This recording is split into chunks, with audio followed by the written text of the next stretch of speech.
وہ کیتھولک عیسائیت کو بھی اپنے ہاتھ میں لے لیا ہے۔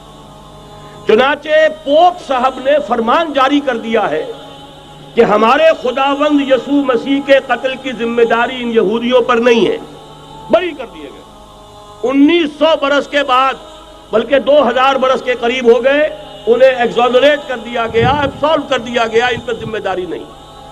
نتیجہ یہ نکلا ہے کہ ابھی چند مہینے پہلے جو مذاکرات صلح کے ہو رہے تھے، جن میں یاسر عرفات بھی تھے اور یہ اسحاق رابین گیا ہوا تھا واشنگٹن، وہاں سے واپس آیا ہے تو روم میں رک کر پاپائے روم سے ملاقات کر کے تشریف لائے ہیں، انہیں دعوت دی ہے کہ یروشلم آئیے، اور ویٹیکان نے تسلیم کر لیا ہے اسرائیل کو، اور ویٹیکان کا اب جو ہے ایک ایمبیسی، اس کا جو ہے سفارت خانہ وہ یروشلم میں بننے والا ہے، اور پوپ صاحب بھی وزٹ کرنے والے ہیں۔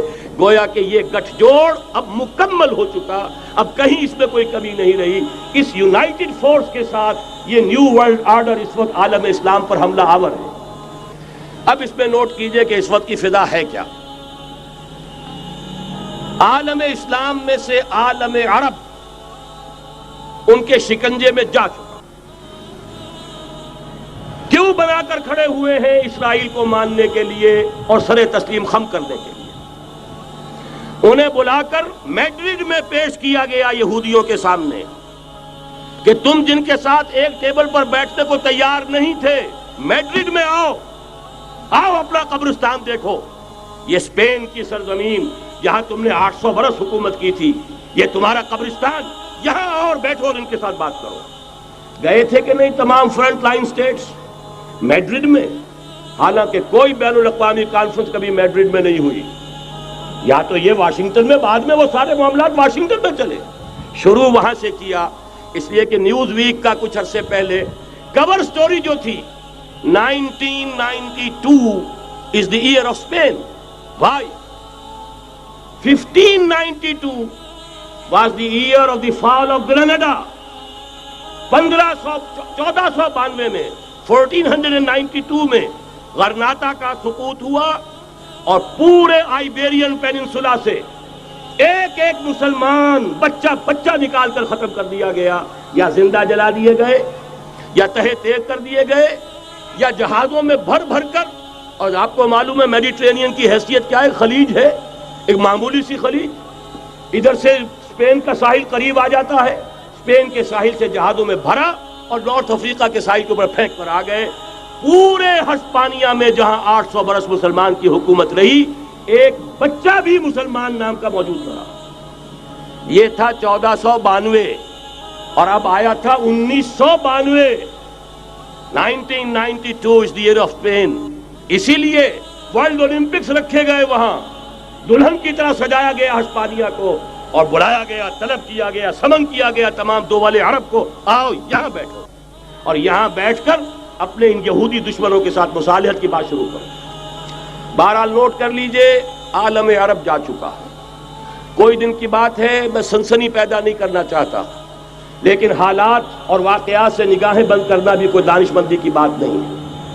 یہ ایودھیا کی مسجد شہید کی گئی، ابھی یہ ایک بہت بڑا مزار جو ہے شہید کیا گیا، اور اس کے ساتھ کئی مسجدیں شہید کی گئی۔ یہ سب کیا ہے؟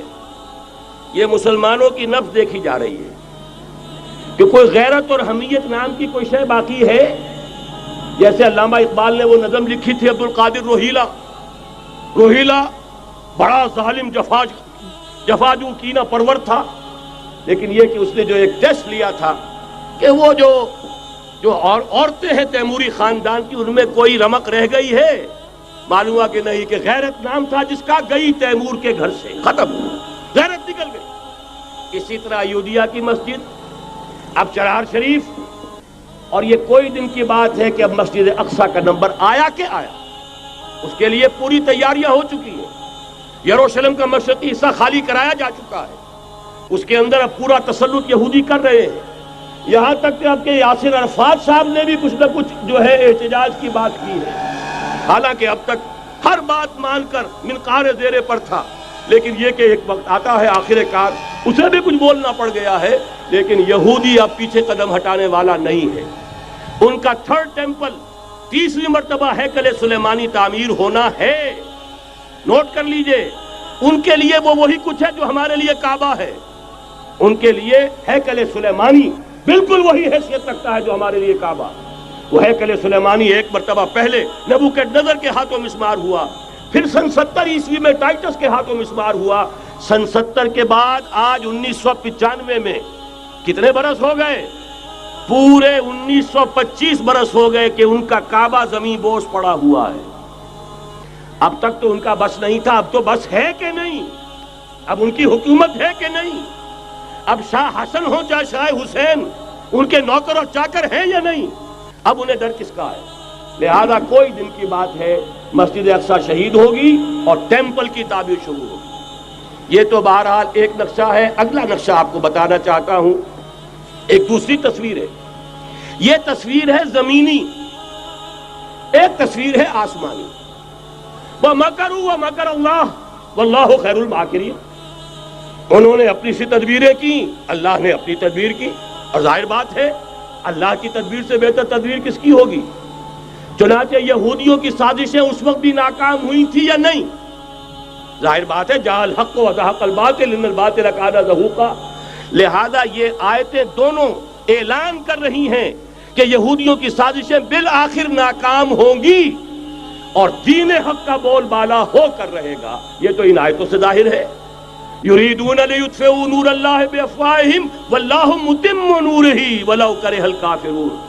یریدون ان یطفئوا نور اللہ بافواہہم ویابى اللہ الا یتم نورہ ولو کرہ الکافرون. هو الذی ارسل رسولہ بالہدى ودین الحق لیظہرہ علی الدین کلہ ولو کرہ المشرکون. اللہ نے تو بھیجا ہی ہے اپنے رسول کو اس فیصلے کے ساتھ اور یہ ذمہ داری اور مشن دے کر کہ جو دین حق آپ کو دے کر بھیجا جا رہا ہے اسے غالب کیجئے، نافذ کیجئے، قائم کیجئے. اس مشن کے ساتھ بھیجا جا رہا ہے. اور وہ بہرحال آیا جاء الحق وزهق الباطل ان الباطل کان زہوقا. لیکن نوٹ کرنے کی بات یہ ہے، ذرا یہاں تھوڑا سا تحمل کے ساتھ غور کیجئے گا، کہیں میرے خلاف کوئی فتویٰ دینا شروع کر دیں. کیا حضور کا مقصد بعثت اس وقت مکمل ہو گیا تھا؟ ایک درجے میں ہو گیا کہ جزیرہ نما عرب پر اللہ کے نور کا بھی اتمام ہو گیا، اللہ کا دین بھی غالب ہو گیا. ہو گیا کہ نہیں ہو گیا؟ لیکن کیا محمد الرسول اللہ صرف عرب کے لیے بھیجے گئے تھے؟ قرآن کہتا ہے ببانگ دہل وما ارسلناک الا کافۃ للناس بشیرا ونذیرا. اے محمد صلی اللہ علیہ وسلم، ہم نے نہیں بھیجا ہے آپ کو مگر پوری نوع انسانی کے لیے بشیر اور نذیر بنا کر.